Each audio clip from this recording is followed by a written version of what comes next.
Waalaikumsalam warahmatullahi wabarakatuh. Di sini kami akan menampilkan drama tema Danau Toba. Perkenalkan rekan-rekan saya. Saya Fajar Muladi sebagai Toba. Saya Anissa Sanjana sebagai Toba. Saya Zania Aini sebagai perempuan satu. Saya Abdullah Oktaviani absen 7 sebagai masyarakat 1. Saya Nadia Aulia Azhara absen 22 sebagai putri. Saya Winda Zulaiha absen 35 sebagai perempuan 2. Saya Adinda Yusita absen 1 sebagai masyarakat 2. Saya Nesti Faiza absen 24 sebagai narator. Saya Alif Akbar, absen 3 sebagai Samosir.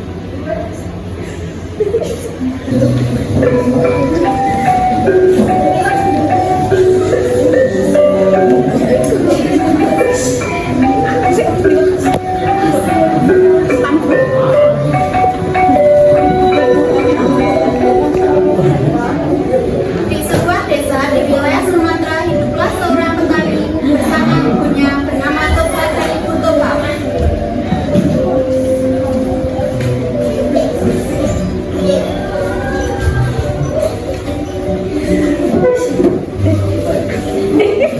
Pada malam hari, Toba bermimpi burung. Dalam mimpinya dia diterkam oleh seorang harimau. Dia pun langsung terbangun. Ketika dia sedang memikirkan apa arti dari mimpi itu, tiba-tiba ibunya batuk dan sesak nafas. Toba pergi ke kamar ibunya.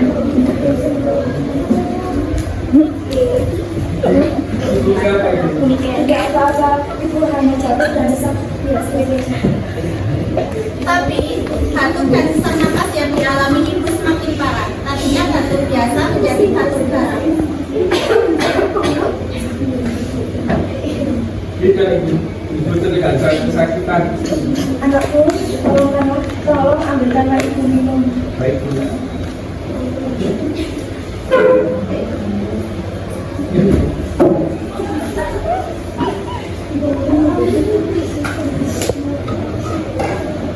Anakmu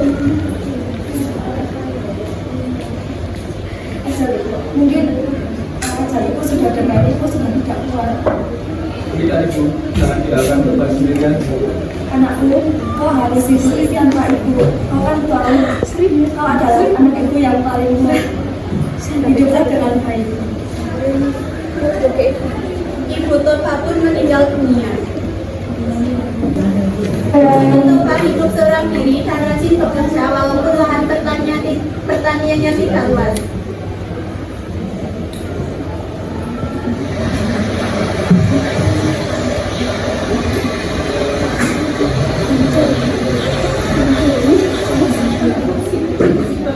Ya Tuhan, semoga hari ini aku mendapatkan ikan yang besar. Beberapa saat setelah kainnya dilemparkan, kain tersebut bergoyang-goyang lalu ia segera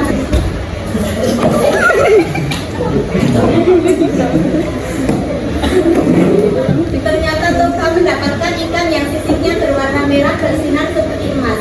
Toba berpikir ikan tersebut enak ketika dimakan, lalu ia berniat memasaknya. Toba mencari kayu bakar untuk membakar ikan yang ditangkapnya hari ini. Ikannya ia simpan di tepi sungai, dan ia mencari kayu bakar.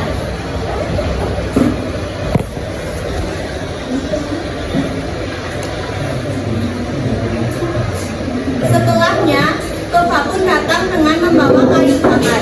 Toba terkejut ketika melihat ikan di ember tidak ada. Aduh, di manakah ikan besar cantik dan rupawan itu? Apakah di mana kucing?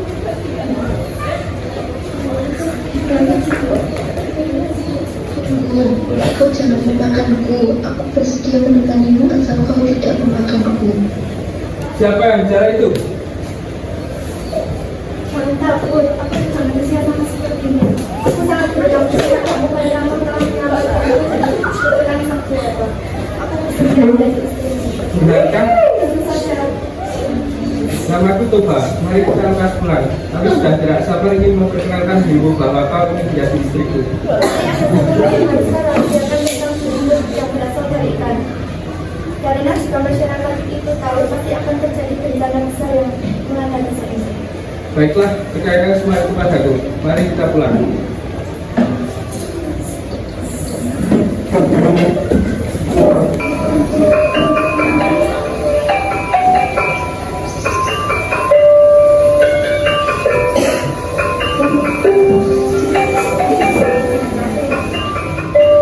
Saat mereka memasuki kampung, ada beberapa orang yang tidak suka akan kehadiran Putri.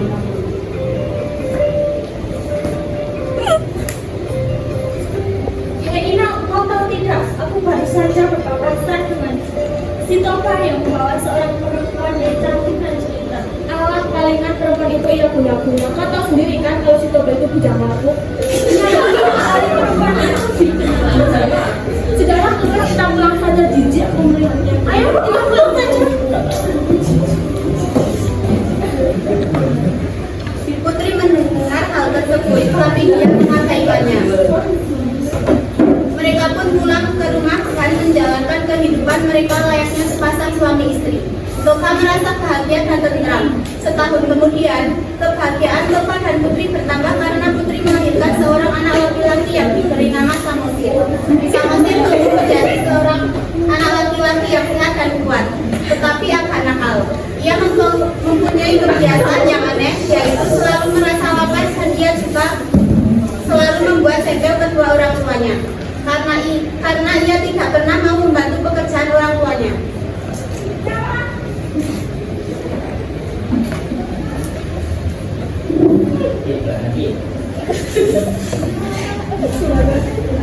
Ibu, mana makanan untukmu? Tadi sudah kusiapkan di atas meja. Samosir, mana makanan tadi?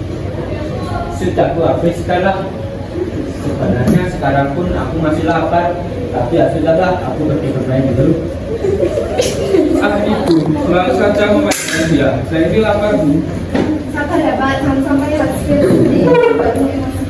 Baiklah, buatkan makanan lagi untukku. Nah, aku akan membuatkannya. Topa masih bisa menahan kesabarannya. Namun kesabaran seseorang itu pasti ada batasnya. Sampai suatu ketika, Topa tidak dapat menahan amarahnya. Samosir, kerja itu sebentar. Bantu apa Bu? Aku sedang kasih bermain nih. Bawakan bekal ini untuk bapakku di ladang nasi yang dia sudah menunggu. Ah, ibu saja. Ibu saja. Cepatlah Samosir, nanti bapakmu marah. Ah, ibu ini nggak bisa saja. Sini.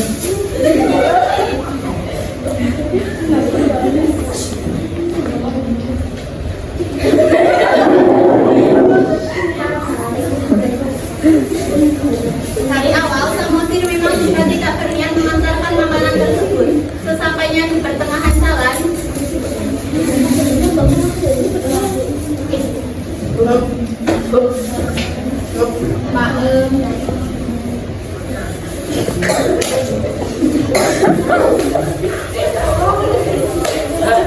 Jalan sisa waktu nggak lelah.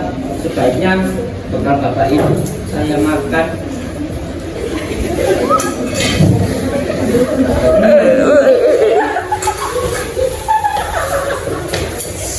tanpa sadar, bekal nasi telah habis dimakan oleh Samosir.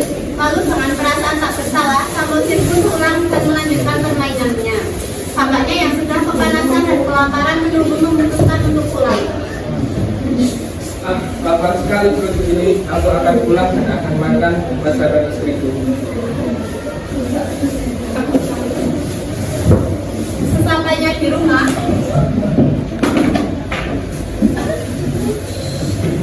Samosir, kemana kan masakan ibu ini? Sudah sama si makan lah. Ketika di perjalanan sama aku baru lelah. Terus Masa anak ikan, bagus sekali kau. Samosir menangis lalu pergi menemui ibunya di ladang. ibu.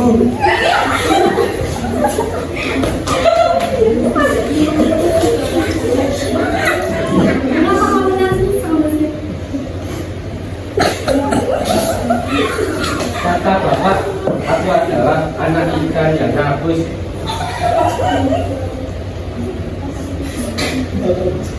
Iya, Samodir, apa yang dikatakan oleh bapakmu itu benar. Ibumu ini seorang ikan yang ditangkap oleh bapakmu. Sekarang pergi mendaki bukit yang tidak terlalu jauh dari rumah dan memanjat pohon kayu tertinggi yang berada di bukit itu. Baik, Bu.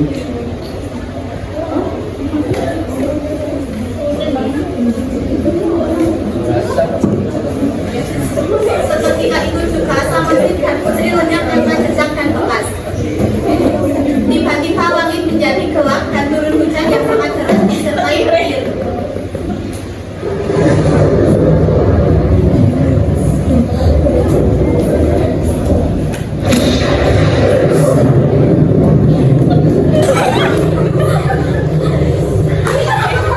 Kenapa ini? Aku tidak tahu sebenarnya ada apa. Tidak biasanya hujan deras seperti ini. Aku rasa akan terjadi bencana besar yang menimpa desa kita. Apa yang harus kita lakukan? Ya benar, lama-kelamaan desa kita akan tenggelam. Ayo kita lakukan. Ayo sebelum bencana semakin parah. Tapi semuanya telah sia-sia. Sudah terlambat. Kita akan keluar dan menenggelamkan desa kita. Dikarenakan hujan deras ini.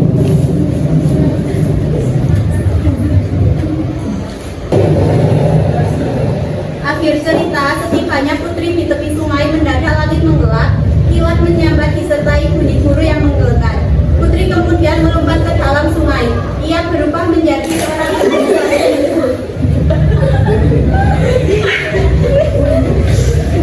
Toba tak bisa menyelamatkan dirinya. Ia masih tenggelam oleh genangan air.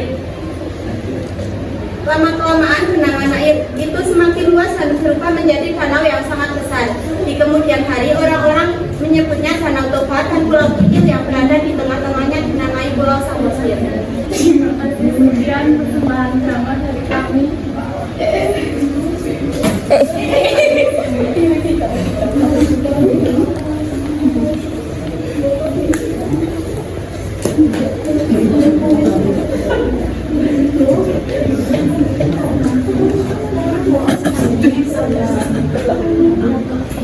Terima kasih sekian persembahan dari kami. Jika ada salah kata dan perkataan, mohon maaf. Wassalamualaikum warahmatullahi wabarakatuh.